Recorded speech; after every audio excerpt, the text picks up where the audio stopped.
नमस्कार दोस्तों, मैं हूं अनिल और आप देख रहे हैं भूतों का खौफ। ये कहानी हमें राजू जी ने बताई है। राजू जी का कहना है कि ये कहानी उस समय की है जब कोरोना टाइम चल रहा था और उसी समय वो बम्बई से अपने गांव को गए हुए थे। और जब गांव पहुंचते हैं तो उनके गांव के बाहर एक मकान था जिसमें कोई रहा नहीं करता था और उसी में क्वारंटाइन होने के लिए वहाँ पर रख दिया जाता है। जो गाँव की सहमति होती है उनको अपने घर नहीं लाया जाता है और ये नियम उस समय लागू हुआ था जब कोरोना टाइम चल रहा था। जो भी परदेशी या बाहर से कोई सदस्य अपने घर को आता था तो उसको क्वारंटाइन होने के लिए बाहर स्कूल में या किसी मकान में ठहरा दिया जाता था कुछ दिनों के लिए। लेकिन ऐसा ही उनके राजू जी के साथ हुआ। वो जब घर पहुँचते हैं तो उनके गाँव के बाहर एक मकान था जो खाली रहता था, उसमें कोई रहता नहीं था। मकान बढ़िया था, कोई बनवा के छोड़ दिया था, कोई किसी को मतलब उसका ज़रूरत नहीं था वहाँ रहने के लिए, तो उसी में कुछ आदमियों को ठहराने के लिए प्लान बन गया था। उस मकान का सर-सफाई कर दिया जाता है। लेकिन संजोग से उस गाँव में राजू जी पहले व्यक्ति थे जो उस गाँव में पहुँचे थे और उनको क्वारंटाइन होने के लिए वही मकान में भेज दिया जाता है, क्योंकि गाँव से स्कूल थोड़ा काफ़ी दूर था और ये जो मकान था गाँव के पास ही था, लेकिन थोड़ा-सा सुनसान एरिये में था। तो नज़दीकी मामला होने के कारण ताकि घर से खाना-पीना आराम से इनके तक पहुँचाया जा सके, यही सुविधा देखकर इनको उसी मकान में ठहरा दिया जाता है। अब तो दिन किसी तरीके से इनका कट जाता है, रात आ जाती है और रात को सोने के लिए वो कमरे में जाते हैं, लेकिन कमरे में बड़ी गर्मी होती है। सोचते हैं कि चलो बाहर ही पेड़ के नीचे सो जाते हैं। आप लोगों को और सभी को ये पता है कि गाँव में पेड़ और पौधे ज़्यादा हैं। मिला-जुला के जो बाहर मकान बने होते हैं, उनके आस-पास तो पेड़ तो ज़रूर ही रहते हैं। वो एक पेड़ के पास ज़मीन पर ही सो जाते हैं और नींद नहीं आ रही थी। वो ये सोच रहे थे कि क्या टाइम आ गया है, जो अपने घर से भी बिछड़कर कहाँ-कहाँ आदमी को सोना और दूर भागना पड़ रहा है। फिर भी यही सोचते हुए सोने की कोशिश कर रहे थे, लेकिन नींद नहीं आ रही थी। अब इधर-उधर करवटें बदल रहे थे, तब तक उनको कानों में आवाज़ पड़ती है, छम छम, छम छम। अब जब वो उठकर इधर-उधर देखते हैं, तो कोई नज़र नहीं आता है। उनको ये शक होता है कि लगता है कोई औरत शौच के लिए इस साइड में आ गई होगी, इसीलिए उसके पायल की आवाज़ बज रही है। चलो हमें क्या लेना-देना है, हम सो जाते हैं। टाइम करीबन 10-11 का ही टाइम हो रहा था और गाँव में तो 10-11 बजे बहुत ज़्यादा रात हो जाती है। शहर की तो बात छोड़ दीजिए। इसलिए वो सोने की कोशिश करते हैं, लेकिन उनको नींद नहीं आ रही थी। फिर थोड़ी देर के बाद वही आवाज़ आनी शुरू हो जाती है, छम छम। तब फिर उठ के देखते हैं इधर-उधर, कोई नज़र नहीं आता है। फिर कहते हैं मेरे साथ हो क्या रहा है? इतना टाइम व्यतीत हो गया, अगर कोई शौच के लिए आया भी होगा तो उसको चला जाना चाहिए, लेकिन ये छम-छम की आवाज़ आ क्यों रही है? अब वो किसी से कह भी नहीं सकते, किसी के पास जा भी नहीं सकते, मजबूरी थी। अगर किसी तरीके से घर जाते हैं, तो घर वाले घर में हैं, घुसने नहीं देंगे। अगर घर वाले घर में घुसा लेते हैं, तो गाँव वालों की नज़र में बुरा बन जाएँगे, गाँव वाले उल्टा-सीधा करेंगे। उनको भी कह देंगे कि तुम भी जाओ इनके साथ किसी मकान में या चाहे अलग-अलग होके क्वारंटाइन हो जाओ। यही सब सोच रहे थे, तब तक फिर उनके कान में आवाज़ बजती है, छम छम। तब वो इधर-उधर देखते हैं तो उनको फिर कुछ नहीं नज़र आता है। फिर वो सोने की कोशिश करते हैं। ऐसे 3-4 चक्कर ऐसे ही छम-छम की आवाज़ उनके अगल-बगल से आ रही थी। जैसे लग रहा था कि बिल्कुल पास से आ रही हो, क्योंकि पायल की आवाज़ इतना तेज़ तो होता नहीं है कि दूर बजे और दूर तक सुनाई दे। बस ऐसे लग रहा था कि थोड़ी ही 10 कदम की चाहे 5 कदम की दूरी पर छम-छम की आवाज़ ऐसे आ रही थी और जब उठ के वो देखते थे, तब वहाँ कोई नहीं होता था। उनके पास कोई लाइट का व्यवस्था भी नहीं था। एक छोटा-सा मोबाइल था और उस मोबाइल का टॉर्च बहुत मध्यम था। छोटे मोबाइल में कितना टॉर्च होगा? वो इधर-उधर जला के देखते हैं, तब भी कोई नज़र नहीं आता। अब उनके मन में थोड़ा-सा शंका होता है कि ऐसा क्यों हो रहा है? तब वो सोचते हैं कि चलो गाँव वाले तो सो ही गए होंगे, हमें यहाँ क्या करना है अकेले, तो वैसे डर डर ही लग रहा है, जो छम-छम की आवाज़ आ रही है। चलते हैं गाँव के पास किसी घर के साइड में सो जाएँगे और सवेरे होते ही लोगों को जागने से पहले ही उठकर फिर यहीं चले आएँगे। यही सोचकर वो ज्यों ही उठकर जाने लगते हैं, तब तक पीछे से आवाज़ आती है, "सुनिए, सुनिए, आप कहाँ जा रहे हैं?" जब वो पीछे मुड़कर देखते हैं तो उनके सामने बहुत ही खूबसूरत लड़की सफ़ेद कपड़ों में उनके सामने खड़ी दिखाई देती है और उसकी आँखें तो समझो बहुत बड़ी-बड़ी थी। ओठ उसके ओठ तो गुलाब के फूल जैसे लग रहे थे देखने में, बिल्कुल सुर्ख लाल, और उसकी कजरारी आँखें और उसके शरीर की बनावट तो पूछो ही मत। ऐसे लग रहा था कि जैसे अभी-अभी कोई आकाश से अप्सरा उतरकर उसके सामने खड़ी हो गई हो। ये देखकर राजू की बोलती बंद हो जाती है। उसके रूप और सौंदर्य को देखकर वो मोहित हो जाते हैं और कहते हैं कि आप कौन हो और यहाँ कैसे आ गई? मैं तो आपको जानता ही नहीं हूँ। आप हमारे गाँव की भी नहीं लगती हो, क्योंकि हमारे गाँव में जितने भी लोग हैं, हमारा जान-पहचान और वो हमको जानते हैं, हम उन सबको जानते हैं। आप तो हमारे गाँव की लग नहीं रही हो।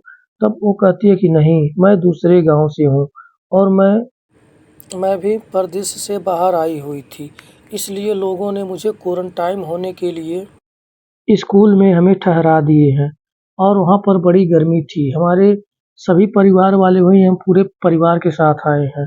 तब मुझे नींद नहीं आ रही थी, तब मैं टहलते-टहलते यहाँ आ गई हूँ। अच्छा, आप बताओ, आप कहाँ से आए हो? तब वो अपना सारा बताते हैं कि मैं ऐसे-ऐसे यहाँ से आया हूँ और फिर पूछते हैं कि आप कहाँ से आई? वो भी अपना मतलब किसी शहर का नाम बताती है कि मैं इस शहर से आई हूँ। अब इन दोनों में बातें होना शुरू हो जाता है, लेकिन दूरियाँ तकरीबन बहुत ज़्यादा होती है। अब धीरे-धीरे वो औरत चाहे लड़की बोल लो, वो उनके पास आना शुरू हो जाती है, आराम-आराम से धीरे-धीरे, ताकि उनको पता ना लगे। लेकिन जब देखते हैं कि ये हमारे नज़दीक बढ़ती ही आ रही है, तब उसको बोलते हैं नहीं, ये समय अच्छा नहीं है, क्योंकि हम लोग कोरोना काल में चल रहे हैं। अगर कहीं कुछ हो आ गया तो समझ लो कि तुम्हें भी परेशानी हो जाएगी, हमें भी परेशानी हो जाएगी। इसलिए नियम और कायदे में रहो, वहीं से बात करो। तब वो औरत कहती है कि नहीं, हम जब यहाँ आए हैं तो क्या आप भी परदेश से आए हो, हम भी परदेश से आए हैं, तो एक साथ बोलने बात करने में क्या लगा है? हमें तो डर गाँव वालों से है ना, कि गाँव वालों को कोई कुछ ना हो जाए, बीमारी ना लग जाए। अगर हम दोनों परदेश से आए तो हम दोनों एक ही जैसे हुए ना। तब वो कहते नहीं, ये बीमारी ऐसी है, किसी को भी लग सकती है। हो सकता है हमको लगी हो, तुमको ना लगा हो सकता है तुमको लगा हो, हमको ना लगी हो, तो ऐसा नहीं हो सकता। लेकिन वो मानती नहीं है, अपनी मीठी-मीठी बातों से, अपनी अदाओं से उनके ऊपर जाल फेंकती रहती है और पता नहीं कैसे धीरे-धीरे उसकी जाल में राजू फँसते चले जा रहे थे और जब फँसते चले जा रहे थे, तब वो धीरे-धीरे नज़दीकियाँ बढ़ाने लगी।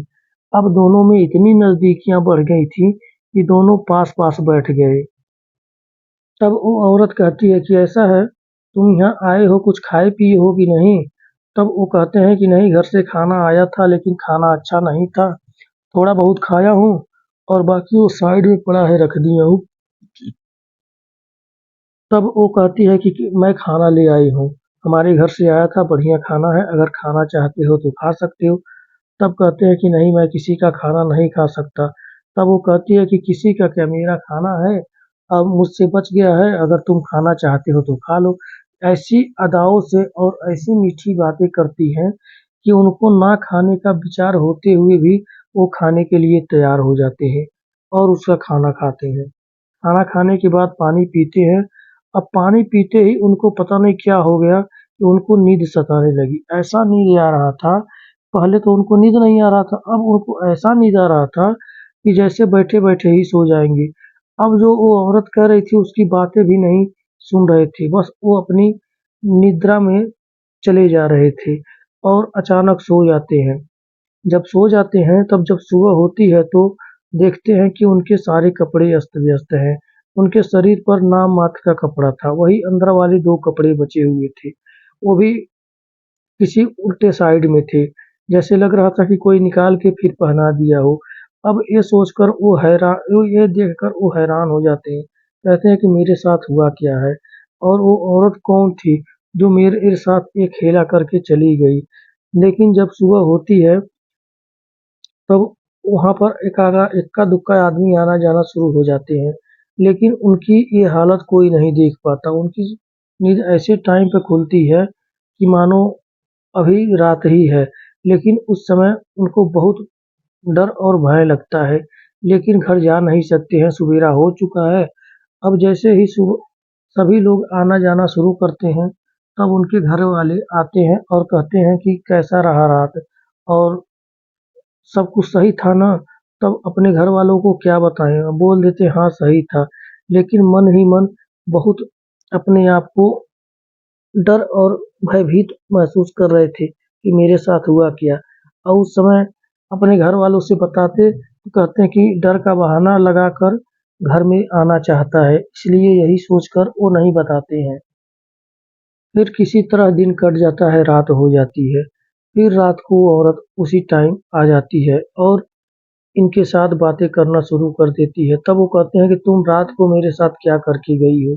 मुझे तो होश ही नहीं था कि मेरे साथ क्या हुआ है। तब वो औरत कहती है कि क्या करके गई थी? प्यार करके गई थी। तुम्हें तो इतना नींद आ रहा था कि मेरा इच्छा ही तरीके से नहीं पूरा हुआ। एक तरफ़ा प्यार हुआ था। चलो आज दोनों मिलके दो तरफ़ा प्यार करते हैं। दोनों एक दूसरे में खो जाते हैं। तब वो कहते हैं कि नहीं, ऐसा नहीं हो सकता। अगर कोई बीमारी-उमारी लग गई तब वो औरत कहती है कि बीमारी अगर लगना होगा तो कल रात को ही लग जाएगी, क्योंकि कल रात हम दोनों एक ही साथ एक ही बिस्तर पर सोए हुए थे और पूरी रात हम तुम्हारे साथ मौज-मस्ती जो करना था किए हैं। अगर लगना होगा तो एक ही मुलाकात में लग जाएगी, अगर नहीं लगना होगा तो हम रात को मिलेंगे तब भी कभी नहीं लगेगी। तब उसकी बात मानकर उसके साथ प्यार का खेल खेलना शुरू कर देते हैं। अब वो खेल तकरीबन पूरी रात चलती है रुक-रुक के और जब सुबह का तब वो औरत कहती है कि अब हमें अपने ठिकाने पर चले जाना चाहिए, नहीं तो हमारे घर वाले अगर जाग गए तो कहेंगे कि रात को कहाँ चली जाती है और किससे मिल के आती है। ये काम ठीक नहीं है। तब उससे इजाज़त लेकर राजू से वो अपने ठिकाने पर चली जाती है और सुबह हो जाता है। अब इनको जो रात को मज़ा आया था, जो महसूस किए थे, वो ज़िंदगी में इनको मज़ा कभी नहीं मिला था। ये तो उस समय तो स्वर्ग का भ्रमण कर रहे थे, ऐसा इनको महसूस हो रहा था, जैसे इतना बढ़िया चीज़ इनको मिल गया है। ऐसा काम इनके घरवाली के साथ करने में भी नहीं आया था, जितना मज़ा उसके साथ आ रहा था। अब उनको चस्का लग जाता है, अब वो रात होने का इंतज़ार करते हैं। और वो उसी टाइम पर फिर आती है और इनके साथ वही खेला होता है। अब धीरे-धीरे तकरीबन 8-10 दिन बीत जाता है। 8-10 दिन बीतने के बाद रोज़ यही खेला इनके साथ चलता रहता है। अब 8-10 दिन बीतने के बाद हमारे हिसाब से 13-14 दिन का क्वारंटाइन था। वो दा वो टाइम पूरा हो जाता है। ये अपने घर को चले जाते हैं और घर जाने के बाद ये अपने घर में सो रहे होते हैं। तब देखते हैं कि इनके बगल में इनकी घरवाली के बीच में वही औरत आके सोई हुई है और इनकी तरफ देखकर मुस्कुरा रही है। इनके बालों में हाथ फेर रही है, अपनी उँगलियाँ फिरा रही है। ये देखकर चौंक कर उठ जाते हैं और कहते हैं तुम यहाँ कैसे आ गई मेरे घर पर? तुम तो वहाँ पर थी और तुम हमारे घर पर कैसे आ सकती हो? अब जो होना था हो गया तो तुम हमारे घर पर कैसे आ गई? गेट भी बंद है, सारा कुछ बंद है। तुम आई कैसे और किस रास्ते से आई? तब वो औरत मुस्कुराते हुए कहती है कि ज़्यादा घबराओ मत और आवाज़ मत करो, मैं कहीं भी आ जा सकती हूँ और तुम मुझे पसंद आ गए हो। अब मैं तुम्हारे साथ ही रहना चाहती हूँ। क्या तुम मुझे अपने साथ रखोगे? तब ये बात सुनकर राजू घबरा जाते हैं, कहते हैं कि ये कह रही है कि मैं कहीं भी आ जा सकती हूँ, तो ये क्या भूत-प्रेत है या कोई चुड़ैल है या कोई डायन है? तब उनकी मन की बात वो समझ जाती है। तब वो कहती है कि हाँ, जो सोच रहे हो वो बिल्कुल सही है। मैं एक चुड़ैल हूँ और मुझे भी प्यास लगती है, वो भी मर्दों की। और हमारे दुनिया में जो मर्द होते हैं, उनसे हमारी इच्छा पूरा नहीं होती है। हमें मर्द वो चाहिए जो जीवित हो, उससे हमारी इच्छाएं भी पूरी होती है और हमें शक्तियां भी मिलती हैं। अब बताओ हमारे साथ प्यार करोगे? अब ये बात सुनकर राजू जी तो थर-थर काँपने लगते हैं, चिल्लाना चाहते हैं, बोलना चाहते हैं, लेकिन उससे उनके मुँह से आवाज़ तक नहीं निकलती है। मारे डर के मारे काँप जाते हैं और फिर वो औरत उनके सिर पर हाथ फेरती है और जब सिर पर हाथ फेरती है, तो वो गहरी नींद में चले जाते हैं और जब गहरी नींद में चले जाते हैं, तो सपना देखते हैं कि मैं वहीं पर जहाँ पर वो ठहरे हुए थे, वहीं पर पहुँच गया हूँ और वो औरत मेरे साथ प्यार कर रही है, मैं भी उस औरत के साथ प्यार कर रहा हूँ और सारी रात सपनों में यही प्रेम लीला चलती है। इससे वो नींद में थे और इसलिए उनको डर का एहसास नहीं हो रहा था। ये तो सारा काम सपने में हो रहा था, लेकिन जब सुबह नींद खुलती है, तो अपने आप को बहुत ही कमज़ोर और भारी महसूस करते हैं। जैसे लगता है कि उनके शरीर में कितना दर्द है और कितनी कमजोरी आ गई है। अब ये सारी बात अपने घर वालों को बताते हैं कि मेरे साथ ऐसे-ऐसे वहाँ पर खेल हुआ और वो औरत जो वहाँ पर मेरे साथ रात को रहती थी, वो औरत आज हमारे बिस्तर पर भी आ गई और सपने में ऐसे-ऐसे मेरे साथ हुआ। तब उनके घर वाले ये बात सुनकर चौंक जाते हैं और कहते हैं कि बेटा तुम पहले क्यों नहीं बताए? तब वो कहते हैं कि अगर हम पहले बता देते तो आप लोगों को यही शक होता कि क्वारंटाइन होने के डर से ये बहाने माँ बना रहा है और यही सोचकर हम आप लोगों को नहीं बताई ये बात। और देखो हमारे साथ कैसा-कैसा हो रहा है। जब तक हम नहीं जानते थे तब तक हमारे मन में कोई भय नहीं था। लेकिन जब मैं जान गया हूँ कि वो चुड़ैल है, तब से हमारा शरीर भी भारी है और शरीर में कमजोरी भी महसूस हो रही है। तब उनके घर वाले एक किसी तांत्रिक को या सोखा ओझा के पास जाते हैं और उनसे अपने घर आने की मिन्नत करते हैं। तब वो सोखा जो होता है वो तांत्रिक उनके घर पे आता है और झाड़-फूँक करना शुरू हो करता है। जो ही झाड़-फूँक करना शुरू होता है, त्यों ही राजू जी बेहोश हो जाते हैं। उनकी नज़र में मतलब उनको लगता है कि मैं बेहोश हो गया हूँ। उनको कोई होश-हवास नहीं था और जब थोड़ी देर के बाद होश में आते हैं, तब उनका शरीर बिल्कुल हल्का था। जो सोखा आए थे उनको झाड़-फूँक करने के लिए वो पूछते हैं, "बेटा, तुम अब कैसा महसूस कर रहे हो? अच्छे हो कि नहीं हो? शरीर हल्का हुआ कि नहीं?" तब वो कहते हैं, "नहीं बाबा, सब कुछ सही है। अब मेरा शरीर पहले जैसा हल्का हो गया है। बिल्कुल ताज़गी महसूस हो रही है। लेकिन मुझे हुआ क्या था? मुझे तो होश भी नहीं है कि मैं कब नींद में चला गया, कब बेहोश हो गया।" तब वो उसके घर वाले और वो बाबा सोखा बताते हैं कि तुम्हारे शरीर में वो चुड़ैल प्रवेश कर चुकी थी और कह रही थी कि मैं इसको नहीं छोड़ूँगी और इसको अपने साथ लेके जाऊँगी। लेकिन बहुत मेहनत करने के बाद मैंने उसको अपने कब्ज़े में कर लिया है। अब वो तुम्हें कभी नहीं सताएगी और हाँ बेटा, जब तक यहाँ रहना, उस पेड़ के पास कभी नहीं जाना। अगर जाओगे तो उसका अंजाम बुरा ही होगा। वो तुमसे फिर चिपक जाएगी और तुम्हें परेशान करना शुरू कर देगी। ऐसा करना उधर तुम कभी नहीं जाना। अब राजू जी एक कहानी बताते हैं, कहते हैं कि आज से 4-5 साल हो गया, लेकिन इस दिन को मैं भूल नहीं पाता हूँ। लेकिन हाँ, जो मज़ा आ रहा था ना उसके साथ, वो मज़ा आज तक और आज के पहले कभी नहीं मुझे मिला है। उसके साथ तो मज़ा ही बहुत आ रहा था। लग ही नहीं रहा था कि वो कोई भूत-प्रेत है या चुड़ैल है। इतना आनंद उस समय महसूस हो रहा था कि जैसे लग रहा था कि मैं स्वर्ग में भ्रमण कर रहा हूँ, ऐसा हो रहा था। उतना मज़ा तो जनानी के साथ भी नहीं आता है। तो हाँ दोस्तों, ये कहानी यहीं पर समाप्त होती है। अगर ये कहानी आप लोगों को पसंद आ रही है, अच्छी लग रही है, तो कृपया चैनल को सब्सक्राइब करें, लाइक करें और कमेंट करके बताएं कि आप लोगों को ये कहानी कैसी लगी। नमस्कार, जय हिंद।